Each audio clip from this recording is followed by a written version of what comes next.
আরজি কর কাণ্ডে নয়া মোড়।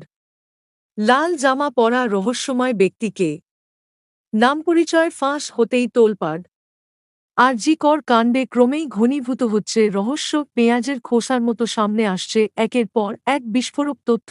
সম্প্রতি যেমন সেমিনার রুমের একটি ছবি প্রকাশ্যে এসেছে, সেখানে দেখা মিলেছে লাল জামা পরা এক ব্যক্তির। তাঁকে ফরেনসিক বিশেষজ্ঞ বলে দাবি করা হয়েছিল। তবে এবার তাঁর আসল নাম পরিচয় প্রকাশ্যে আসতেই তুমুল শোরগোল পড়ে গিয়েছে। আরজি কর হাসপাতালের চারতলার সেমিনার রুম থেকে মহিলা চিকিৎসকের দেহ উদ্ধার হয়েছিল। সমাজমাধ্যমে ভাইরাল হওয়া ছবিতে সেই ক্রাইম সিনে একাধিক ব্যক্তির উপস্থিতি চোখে পড়েছে। তাঁরা কি বহিরাগত? এই প্রশ্ন উঠতেই সংবাদমাধ্যমের মুখোমুখি হন ডিসি সেন্ট্রাল ইন্দিরা মুখোপাধ্যায়।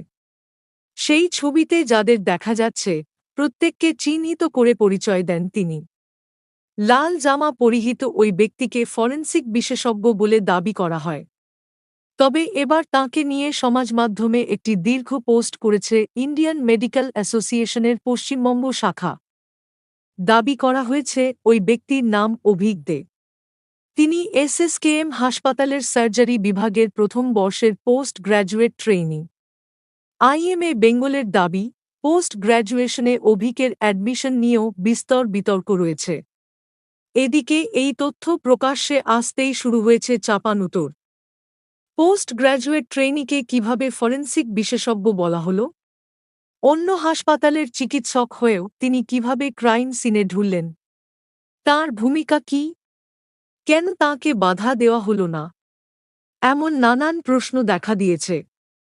এদিকে সর্বভারতীয় একটি সংবাদ মাধ্যমের একটি রিপোর্টে দাবি করা হয়েছে, সিবিআই সূত্রে খবর, আরজি করের ঘটনায় ফরেনসিক নমুন সংগ্রহে বেনিয়ম হয়েছিল। রিপোর্ট অনুসারে, যে ফরেনসিক বিশেষজ্ঞদের ক্রাইম সিন থেকে নমুনা সংগ্রহের কথা ছিল, তাঁরা সেটা করেননি। বরং তাঁদের পরিবর্তে অন্য দুজন সেই কাজ করেন। ইতিমধ্যেই কেন্দ্রীয় তদন্তকারী সংস্থা তাঁদের বিষয়ে তথ্য সংগ্রহ করছে বলে দাবি করা হয়েছে ওই প্রতিবেদনে।